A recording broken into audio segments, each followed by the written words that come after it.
So let's move right along into post-foreclosure. So we have the HUDs and we have the REOs. Important thing to remember here is they're both essentially similar. Let's talk about the REO real quick.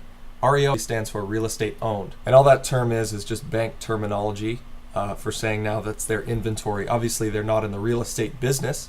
And so when somebody forecloses and now the bank owns that home, they're looking to get value out of that home and mitigate their loss. And so normally they have a loss mitigation department that handles that.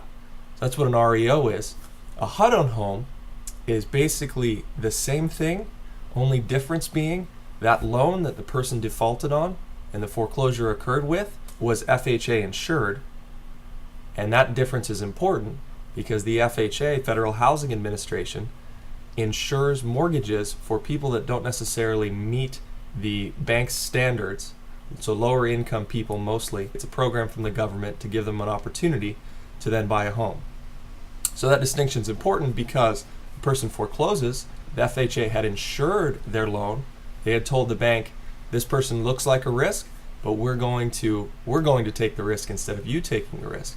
So when the person does foreclose, the bank comes to the FHA and says, hey, you insured these people, they foreclosed, you are now going to take on our bad debt. And so in this case, the HUD, the Department of Housing and Urban Development, takes over and they then sell the home. So the only difference between the bank owning the home and controlling the sale and the HUD owning and controlling the sale of that home is that the HUD has some more restrictions and exclusions for the sale.